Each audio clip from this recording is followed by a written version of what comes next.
Hey Dynamo Nation, what's going on? My name is James. Thank you for joining me on this video. This is our very first Patron breakdown video. I'm so excited about doing this. This is an example of what you get in those two upper tiers, the Cornerstone and Building Block tiers. You'll have one of these videos done for your team. I want to give a big shout out to Ryan. Ryan was the first one to sub up on that, and I wanted to do this one right for him. So without further ado, let's get right into it. We can see right away the league structure for Ryan's league. It's a 12-team league, Dynasty League, PPR scoring, half-point tight end premium, 25-man rosters, 1 IR spot, and a 4-man taxi. Starting requirements, 1 QB, 2 running backs, 3 receivers, 1 tight end, 1 standard flex, 1 super flex. Ryan went 8-6 in 2021 and finished in 3rd place. So, structure of the league, pretty standard, nothing crazy jumping out there. Superflex, PPR, half-point tight end premium. I like this kind of league. And yeah, let's take a look at Ryan's draft situation. You can see right away, Ryan's looking all right. He's got pick 110, 210, 33, 37, 310, 44, and 510 in 2022. Ryan owns all of his picks in 2023 and in 2024. So looking at this situation, Ryan has a lot of draft capital, and he has done this where I love stacking up those picks in those mid rounds. Those dart throws in the 3rd and 4th rounds pay off. Those picks are undervalued. Grab as many of them as you possibly can. This is where we're going to start throwing those darts in the middle rounds of the draft and building up the middle tiers of our team. We can't have studs and lockdown players across the board, but what we can do is find those mid-tier guys, the players that we can plug and play during bye weeks, injuries, stuff like that to keep us afloat for a few weeks. Ryan's sitting in a really good spot with that draft situation. So with that said, let's keep it moving. We can see Ryan's team right now. Quarterback breakdown. Again, this is a super flex. And this is a position that's going to have to get addressed this offseason.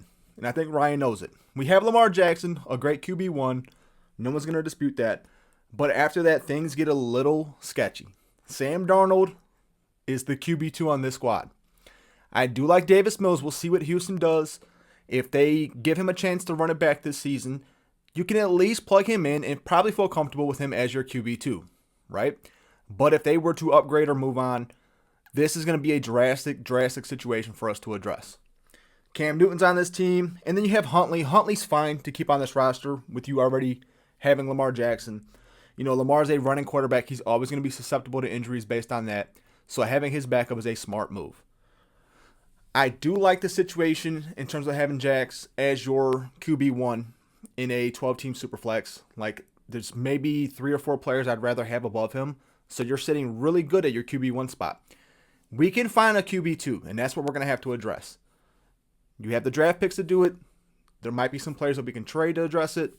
But before we jump into that, let's take a look at your running back situation. We can see Austin Eckler, Saquon Barkley are going to highlight this tier of players. There's also some other guys on this list, some younger players. Darrell Henderson's here, Trey Sermon, Stevenson, Darrell Williams on this list. Then there's some handcuffs, Devontae Booker, Nyheim Hines. There's some decent backups on this list, handcuffs. I like having Booker with having Barkley on your squad. The thing about your running back room that scares me the most is your 2 guys up top. Eckler is getting older, and Barkley cannot stay healthy. This is a room that if we don't start addressing this soon, this could bottom out the rest of your squad. For me, Barkley, with his injury history, I'm not going to roster him on my teams. I can't trust that. But for your situation, I don't think that you can necessarily trade him right now. I think Barkley has to get healthy, has to reestablish value next season. The thing with Barkley is, though, once he pops off a game or 2 next year, he has to go. The only exception to that is if someone comes to you right now and offers you a haul for Barkley. If that were to happen, go ahead, negotiate, see what you can get. But if you're going to get undervalued and just terrible, bogus offers, which is likely what's going to happen, you're going to have to sit on Barkley, hope he comes out strong next season. And like I said, take the 3 or 4 weeks that you're going to get out of him. The moment he pops off, move on. I would not hold him beyond that. That's me. So with that said, let's move on to your wide receiver room. Receiver, I like this room a lot more than running back. I feel like the depth is spread out. There's some young players with a lot of upside. It's highlighted by Devonte Adams. You know, obviously a stud player, but with all the turmoil going on in Green Bay, he's someone that we're going to be looking to move this offseason. This is going to be the catalyst to us filling in the middle class of this team, adding young talent, adding draft picks. On top of that, there's DJ Moore, a really high upside wide receiver 2. Jaylen Waddle's on this squad. Darnell Mooney's on this squad. Kadarius Toney, Quez Watkins, De'Ami Brown. There's a lot of upside with your receiver room. Like a lot. And I think this is going to give you the ability to move on from Adams, replenish the rest of your team, running back, a second quarterback, more draft picks. This is going to allow you to fill in those missing gaps. So Devonte Adams is going to be a trade candidate for us. We're going to be looking to shop him, move him, and I would probably do it before the news comes out about Aaron Rodgers leaving Green Bay. Leave that doubt in everyone's mind that they're going to go back, that they're going to run it back. But is it likely? It's not. And Adams is going to be a stud no matter where he goes next year. That's something else that you can take into your negotiations. It doesn't matter where he goes. But his value is not going to be what it is if he's no longer with Rodgers. That's just a fact. So you can use that, though, to your advantage. He's not just going to fall off from being a top 2 or 3 scoring wide receiver to a borderline wide receiver 2. That's not going to happen. He's still going to be a stud. Use that to your advantage. Now let's take a look at tight end. Your tight end room I like. You have a really good young player on this squad, Pat Freiermuth. Freiermuth was overshadowed due to Kyle Pitts, but Freiermuth is very talented. He's a very talented young tight end. Then you have a nice solid veteran backup in Logan Thomas. Thomas's biggest issue is injury, but if he's healthy and he's playing, he puts up decent numbers. And you have some deep plays here. Parham, Trimble. I mean, there's some guys that you could take flyers on to produce. But the top of your tight end room here, Freiermuth, I'm okay with. Ideally, if you can upgrade him. But the cost that it's going to take you to go from Freiermuth to Andrews or Pitts, a player like that, it's going to be pretty substantial. And that might not be what we're looking to do. So, overall, your skill position players, I like tight end. I really like your receiver room. You have a great QB1. We have to address running back, and we have to address that QB2 spot. So, let's take a look at your cornerstone pieces to me. This was really simple, really easy for me. It's Lamar Jackson, and it's Jaylen Waddle. I think Jaylen Waddle has the most upside of your receivers on this team, aside from Devonte Adams. But if Waddle turns into that wide receiver 1 that I'm expecting him to turn into, with DJ Moore, with Darnell Mooney, I mean, you're sitting really pretty with those 3. Then on top of that, you know what Lamar Jackson brings to the table for you. He's an elite upside quarterback. He gets it done on the ground, gets it done with his arm.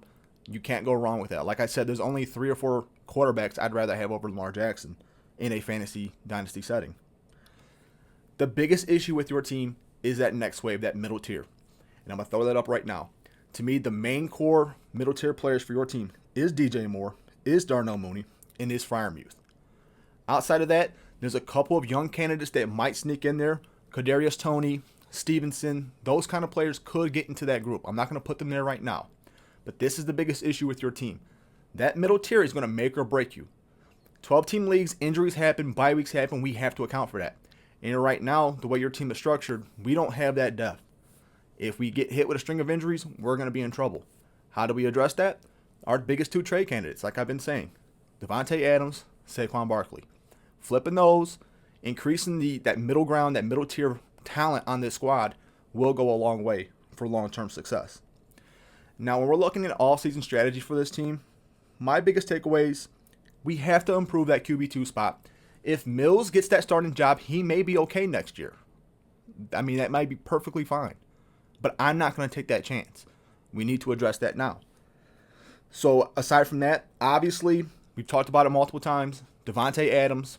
Players that I would target for Adams would be players like Devontae Smith, Rashad Bateman. Maybe take a flyer on a Calvin Ridley. But obviously, we're going to ask for a whole lot more. Those players are going to be the start of it, but we're going to need a young wide receiver to come back in that deal. It's going to have to be a really high upside young wide receiver with multiple draft picks attached to it. That's just how it's going to be. We're not going to take any below market deal for Devonte Adams. That's not going to do us any good. The whole purpose, we have one chance to trade him. This is our biggest trade chip. One chance to move him. We have to make it count. You do not just take the first offer. You set the market. You set what you want. He has been an elite receiver for several years, and he's going to continue to be elite. I say he has at least another 2-3 really, really good seasons in him, but we're not going to take a below market deal. And then our third area is that running back room. That room is going to age really, really quick, and it makes me nervous. It makes me worried. I'm more worried about that, honestly, if I had to really pull back the layers. I'm more worried about our running back room here than our QB2. I think this running back room aside from Eckler, there's a lot of unknown. And with Barkley, his injury history, again, you're probably going to have to wait till next season for him to pop off. But hopefully, you might have a truther in your league, someone who really values him, who really likes him, who really believes in him. If that happens, you need to jump on that. Pounce on it, take advantage of it. That's what it's going to have to be. Barkley, to me, is the number one player on this squad to move off of when the time is right. Adams is going to get us the most, but Barkley, he has to be right behind him in terms of how fast we trade him. So I think this team, Ryan, if I'm being honest with you, which is what I'm going to do, I think you're headed towards a mini rebuild. I think you have good pieces in place. This is not going to be a full teardown. You have a nice young core of receivers. You have one really good quarterback.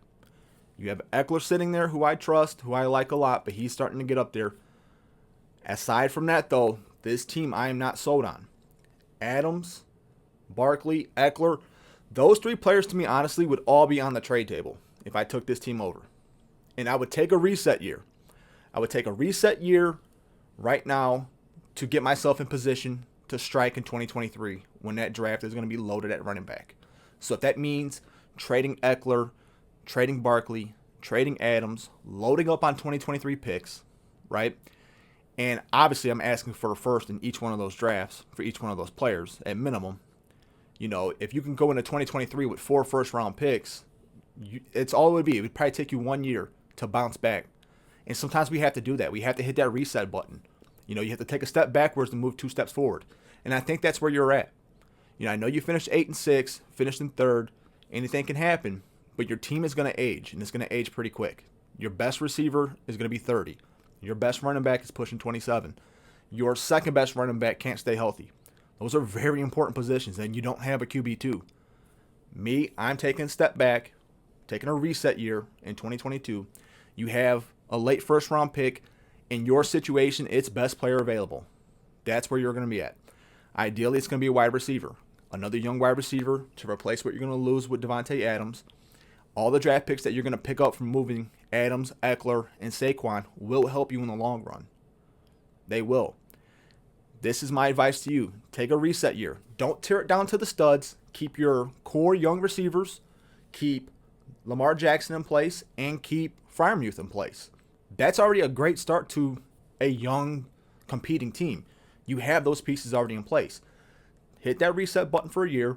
Flip those aging running backs. Flip Devonte Adams. See what happens in 2022. You're probably still going to be competitive. But in 2023, when you have 3, 4, 5 first-round draft picks in an RB-heavy class, you're going to be able to attack that running back room. So that's my advice to you. I really do appreciate your support, Ryan. I'm here if you ever need anything. Any questions, hit me up on Patreon. I try to message you back as quickly as I possibly can. So if you guys are interested in a video like this, I'm making this one public on the Patreon channel. If you're interested, hit up one of those tiers, and I'll definitely get back to you on your own team breakdown. So that's going to be it. Everyone have a great week. Stay safe, and I'll see you next time.